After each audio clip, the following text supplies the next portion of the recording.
Y esta semana hubo varios idas y vueltas con la relación o la posición que podría llegar a tomar Mauricio Macri, ya con una voz un poco más firme en cuanto a la definición de PRO, al menos en la presencia pública, porque había estado mucho tiempo en silencio después de las elecciones presidenciales. Hubo algunas conversaciones, hubo algunas apariciones, como fue en el acto en Tucumán, en esa fría noche tucumana, y quedaron algunas cosas por arreglar, tuvieron que juntarse, se supo hace durante el día que tuvieron una reunión de 4 horas y ahora en este momento está en un acto de relanzamiento del PRO, ya con la figura de Mauricio Macri y con sus funcionarios más allegados, más cercanos.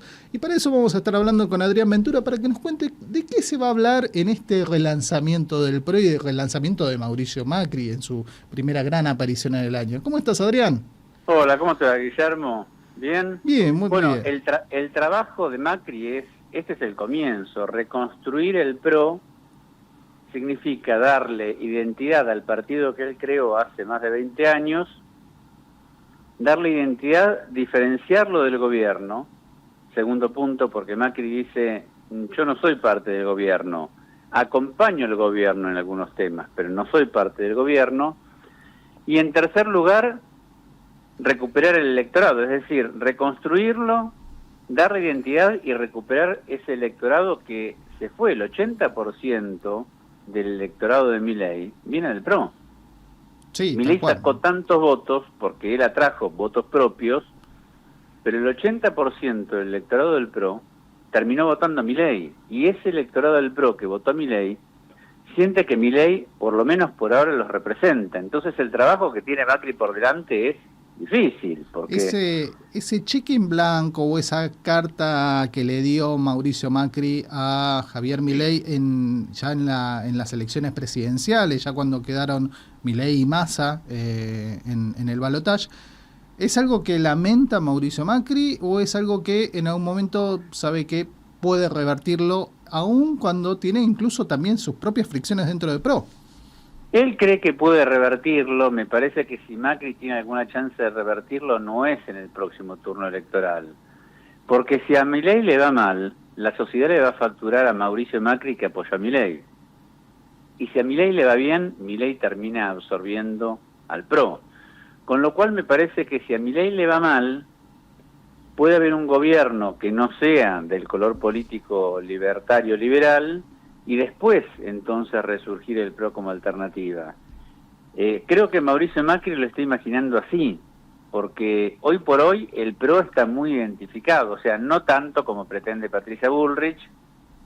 Patricia Bullrich presente que el PRO baje sus banderas y se entreguen completamente a Milei porque es el cambio profundo. Eso es lo que proponen en los actos que hace Patricia Bullrich.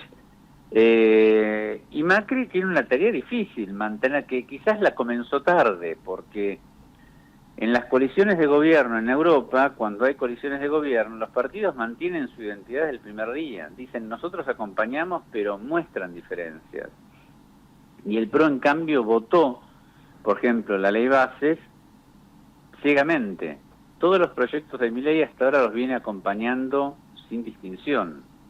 Entonces las personas dicen, bueno, ¿quién es el líder del PRO realmente? También ¿O el líder liberal? También ¿Es Milei o es Macri? Claro, también hay una conversación que no fue dada, hablaste de coalición y es inevitable hablar de Juntos por el Cambio y toda esa fractura que se generó después de las elecciones presidenciales. Hay una postura es raro, ¿no? Porque, claro, hay una situación bastante ambigua porque los partidos ya están separados, es decir, Coalición Cívica hizo rancho aparte, la Unión Cívica Radical, que tiene muchas fracturas internas, tampoco se referencia con Juntos por el Cambio, pero los gobernadores de lo que alguna vez fue Juntos por el Cambio siguen en tándem. Y mantienen esa identidad esa identidad. Entonces es una situación extraña, con muchas fracturas, porque el radicalismo tiene un debate interno. La verdad que el radicalismo tiene que ver si puede sobrevivir. El radicalismo tiene un debate interno tan profundo como el PRO, porque la pregunta es cuál es la identidad del radicalismo. Entonces hoy me parece que Macri va a hacer un relanzamiento hace el relanzamiento diciendo el PRO es esto, el PRO existe, no somos el gobierno, acompañamos, pero tiene un trabajo difícil por delante, difícil y largo, ¿no? Sí, va a depender mucho de los factores, de la suerte y del devenir que va a tener el oficialismo de aquí en adelante, Sí. que ya desde hoy una de las palabras de referencia, Pablo Roca dijo, de Techín, dijo, es algo que nos va a llevar mucho más tiempo. Pensábamos que se iba a resolver Pablo rápido. Roca hoy fue duro con Milei, porque dice, creímos que la transformación iba a ser más rápido, pero se necesita más tiempo. Pablo Roca es uno de los grandes referentes de la industria argentina. Entonces, a ver, dicho en términos sencillos, yo interpreto que Pablo Roca dijo, estamos en recesión, pensábamos que iba a salir rápido, pero no estamos rebotando. Esa es la traducción de Pablo Roca. Confirmar que realmente estamos en una recesión más allá de estar machacando el tema de la baja de la inflación y de las reservas y de cuando... Estás en la pata de la U, ¿no? Sí, no hay todo. Una vez que rebotaste. Estás en la pata de la U y la U es larga. No es en B, es en U. No es en B, es en U. Pareciera que eso es lo que quiere decir Pablo Roca cuando él habla a los inversores, porque él estaba hablando sobre vaca muerta, necesitamos más tiempo, no están todavía dadas todas las condiciones para que las empresas inviertan en Argentina, estamos en ese proceso de transformación, pero falta. Todo eso es lo que expresa Pablo Roca hoy, entonces es muy duro. Y me parece que Macri, a ver, si Milei fracasa, lo arrastra Macri. Si Milei triunfa, lo absorbe. La chance que tiene el PRO de diferenciarse es con un Milei que no le vaya tan mal, pero hay algo más que dificulta, claro, que descolle. Pero además, vos fíjate que también tiene otro punto. Milei ya no es el Milei loquito de la campaña. Es un Milei que con el correr de las semanas parece un poco más moderado. Y esto lo perjudica al PRO.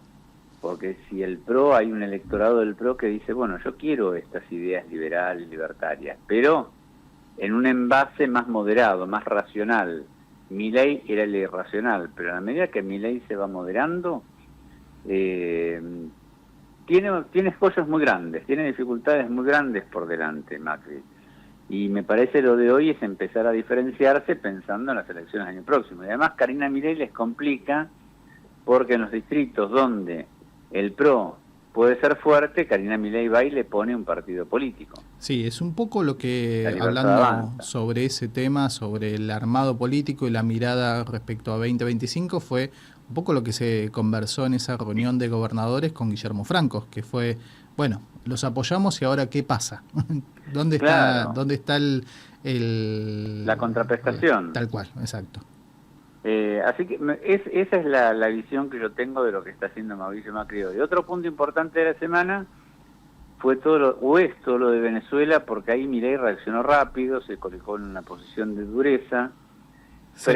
¿Vos crees que se pasó un poco de duro? Porque al final un poco lo que pasó es que después Estados Unidos levantó el teléfono y habló con Lula, y es un poco, Brasil descomprimió esa situación tan complicada que tenía la embajada argentina con los disidentes, con la oposición venezolana.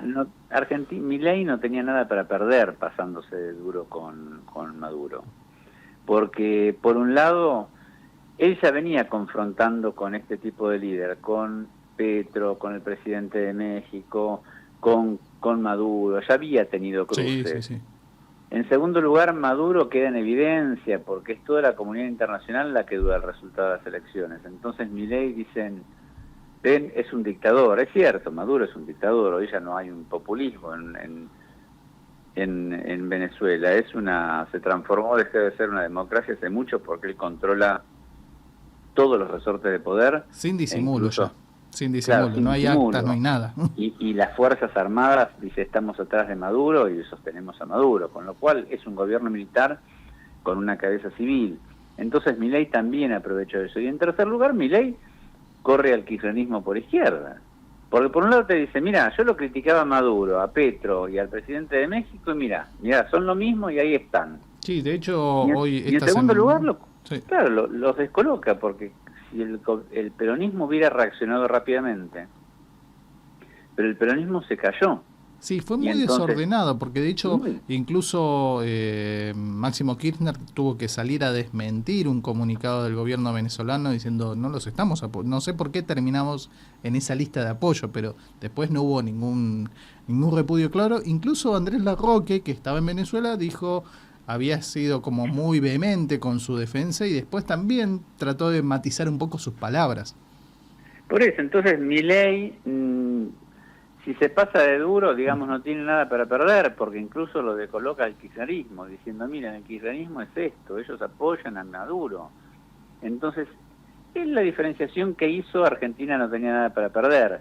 Brasil y Estados Unidos son un poco más tibios, tuvieron una posición intermedia de exigir la entrega de las actas, la transparencia de las actas, sabiendo que eso no conduce a nada, porque primero que Maduro nunca te va a entregar las actas, en segundo lugar, Maduro se sostiene con las Fuerzas Armadas, ya tomó el poder, sea el presidente que haya sido electo o el presidente el candidato que perdió y ganó Urrutia, él sigue siendo el presidente de hecho porque tomó el poder por las armas, es las Fuerzas Armadas en las que lo mantienen en el poder, no son los votos. Esto quedó claro.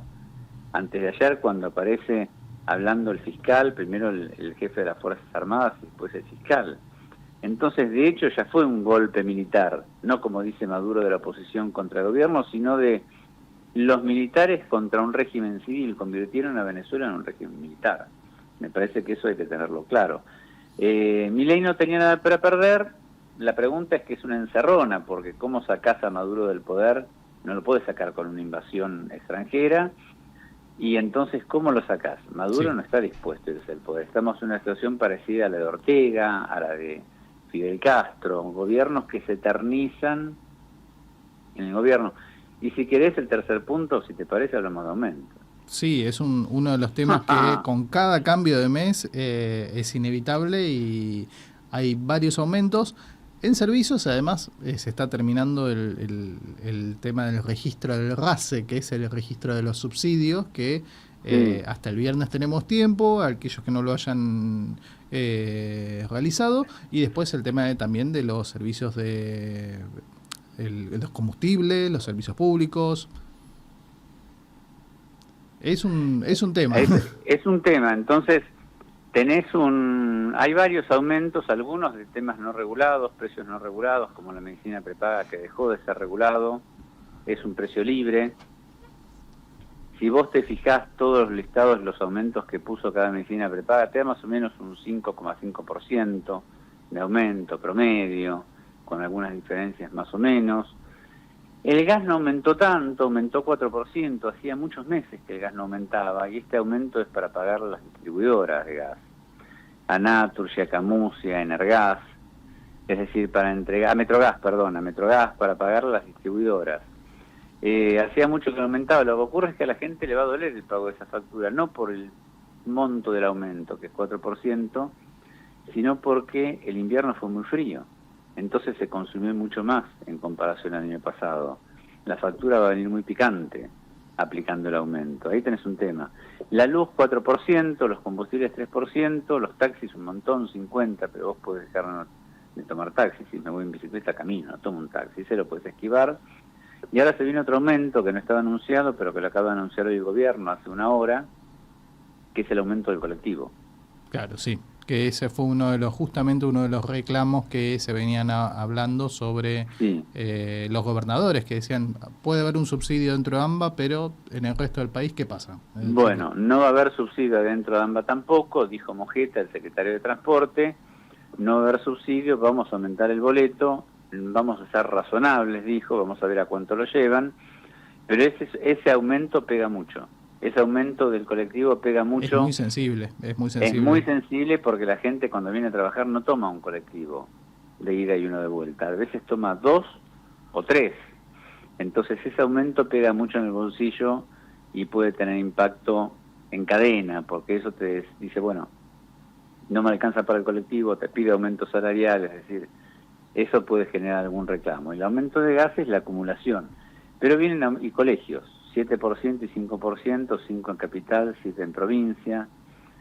El bolsillo me parece que todavía los salarios se están recuperando hace 3 o 4 meses, según el INDEC, pero me parece que todavía la gente no lo termina de sentir, ¿no? No, definitivamente. Es no hay respiro. Bien. No hay respiro, porque además fíjate lo que ocurrió en vacaciones, fueron muy gasoleras, la gente gastó, los que vacacionaron gastaron 22% menos que el año pasado, es mucho, 22% menos de gasto en términos reales respecto al año pasado, es mucho. Entonces, evidentemente, descontada la inflación. Entonces, me parece que todavía los bolsillos están muy ajustados. Para ir cerrando, Adrián, porque nos queda algo más que va a pasar este fin de semana, que es, va a hablar Mauricio Macri durante el día de hoy, allá para el cierre del día, que es la aparición de Cristina, que va a estar en México en un acto dentro de una organización cercana a López Obrador y que... Bueno, es el partido de López Obrador, Morena. Sí, claro, tal cual. En un acto en el que va a hablar sobre política internacional, sobre relaciones internacionales, y es inevitable ver qué es lo que puede llegar a decir sobre Venezuela. Sí, va a hablar sobre Venezuela, y es difícil. A ver, la posición de Cristina es muy complicada, porque Maduro elogia a Perón y al peronismo, es un salvavidas de plomo. Ni siquiera Axel Kicillof, que uno de sus ministros estaba en Venezuela, dijo, pregúntenle a Cristina, yo soy gobernador de Buenos Aires. Sí, se corrió. Por otro lado, me parece que la posición más sana de Cristina para salir del brete sería decir lo mismo que dice Estados Unidos y Brasil, y marcarlo. Miren lo que dice Estados Unidos, lo que dice Brasil, dos países distintos. Uno de Lula y el otro que quizás está girando a la derecha, no se sabe. Pero son dos países. Muestren las actas. Lo más sano para Cristina sería reclamar que Maduro muestre las actas. Y salir y Maduro está y sacarse del tema encima. Y Maduro... Obviamente que en el discurso va a criticar el imperialismo de Estados Unidos, va a criticar lo que el discurso es siempre de Cristina, ¿no? Sí, sí. Pero el tema de Venezuela es muy incómodo para el kirchnerismo, porque además el kirchnerismo tuvo negocios con Venezuela. Muchos funcionarios del kirchnerismo, la aduana paralela en Venezuela, no te olvides de eso. Entonces, sí. Claro, entonces... es una situación muy complicada Venezuela para el kirchnerismo. Definitivamente temas internacionales de alto impacto que tienen sus derivaciones en la política local, así que veremos cómo sigue todo este tema, Adrián. Bueno, y a ver Argentina mañana, ¿no? Vamos a ver, sí, un capítulo aparte, pero siempre con el morbo de Argentina-Francia. Eso es inevitable, así que vamos a ver si mañana se terminan de despegar por todo para, bueno, ya ponerse en posición de pasar este partido y jugar por alguna medalla, mínimamente. Tal cual. Así que bueno, Adrián, gracias por tu análisis. Nos vemos. Un beso a la audiencia. Chau, Guillermo.